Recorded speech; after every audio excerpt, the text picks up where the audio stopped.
This is day 4 of the 5 days of focus.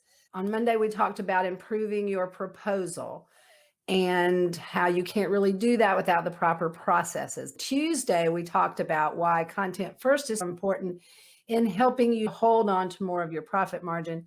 Wednesday, we talked about your scope definition and how that's the very first step into controlling scope creep. Today, we're going to talk about why approval doesn't matter. Before we get into talking about approval specifically, let me tell you a little bit about how the areas of focus we've been talking about this week are related to one another. Well, interrelated, really. So you've got your proposal. The objective of the proposal is to present the project. Notice I didn't say sell the project because the proposal doesn't sell, you do. The proposal is there to help you present the project. It's there to help you establish your processes with the client and set the proper client expectations. In order for your proposal to fill those purposes, it's dependent on you including your proven processes. By proven, I mean ones that you know that work, or you're trying out because you believe it's going to work and then you'll tweak it later to make it work for you.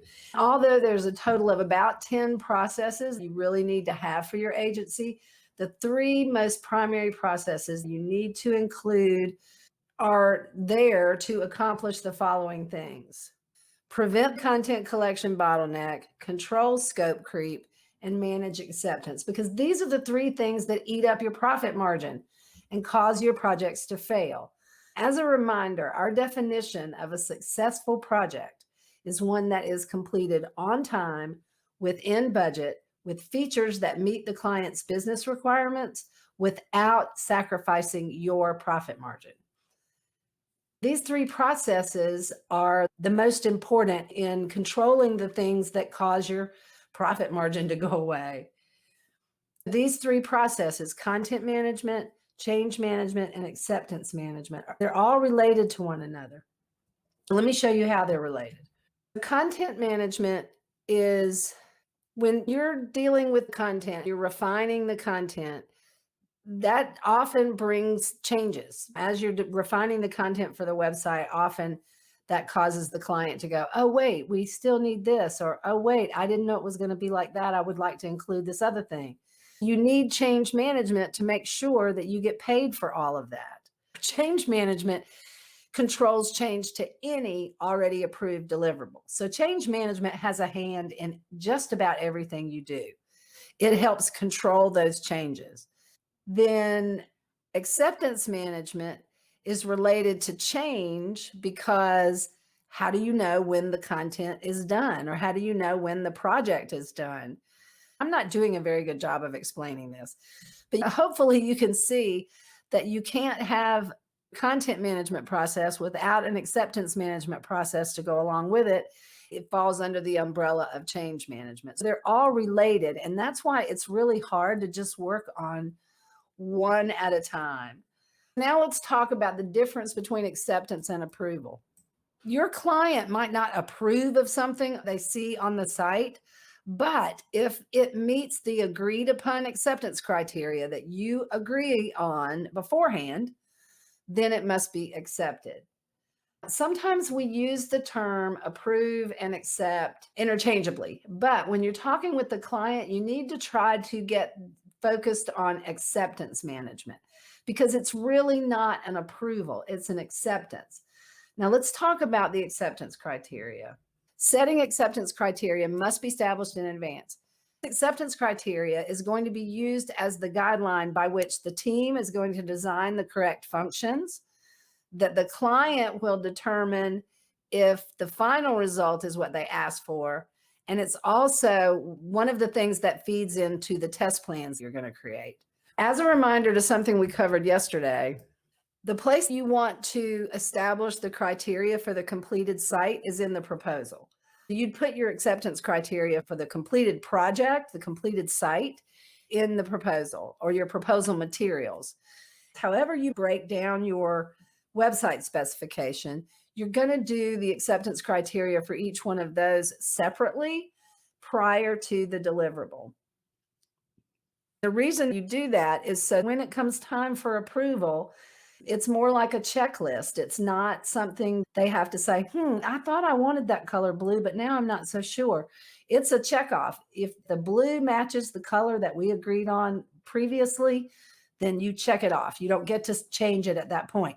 You can change it, but only if we invoke the change control procedure and we get paid for any of those changes that come up at the last minute. By defining that acceptance criteria early on, you prevent a lot of that because they know they've already committed to that. You might think the acceptance criteria for the final site would be really big and huge. It's not, because most of what you've done has been taken care of in the testing. Your acceptance criteria for your site might look something like this.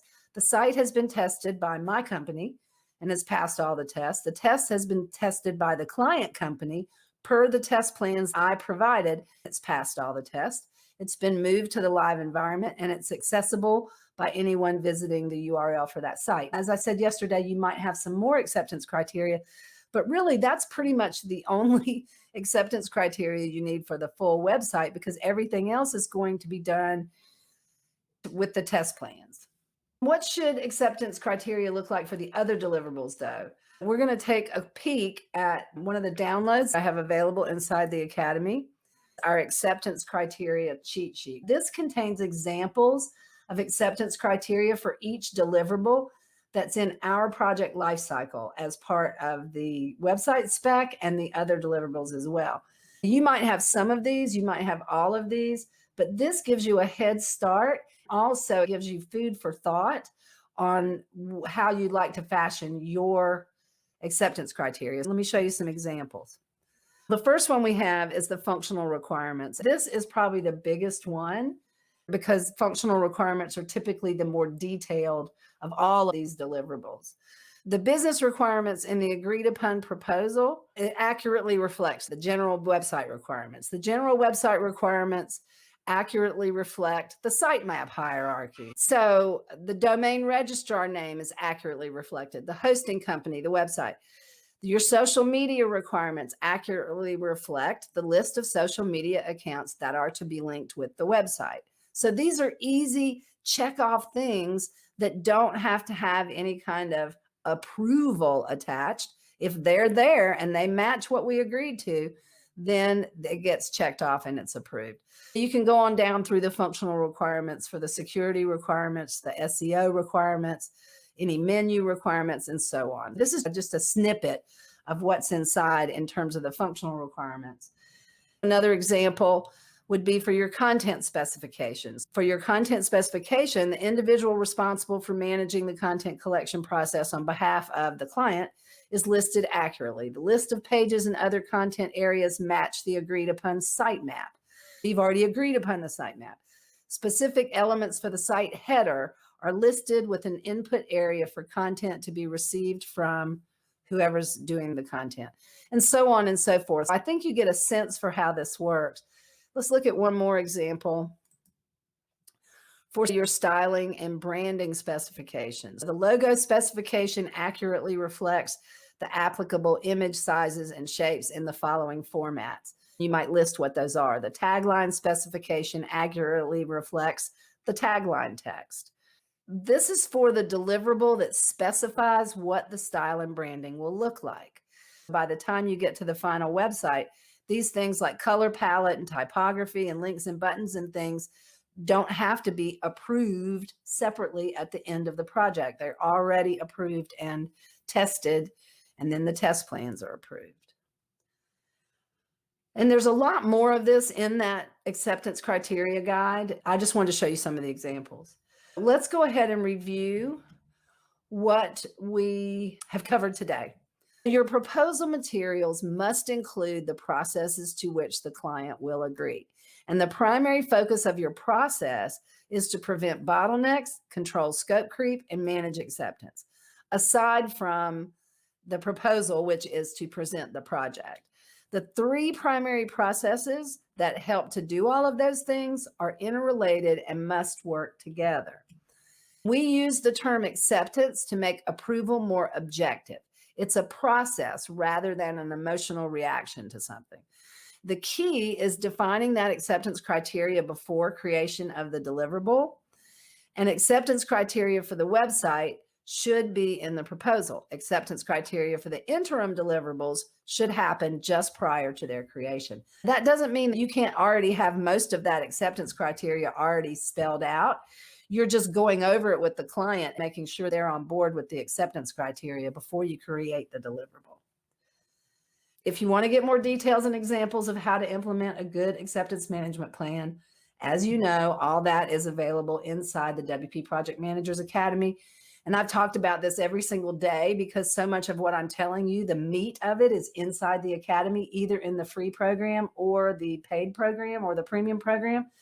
For those who don't know, I'm going to go through this really fast. You can join it for free, or you can take advantage of our full launch special we've got going on right now on the premium program.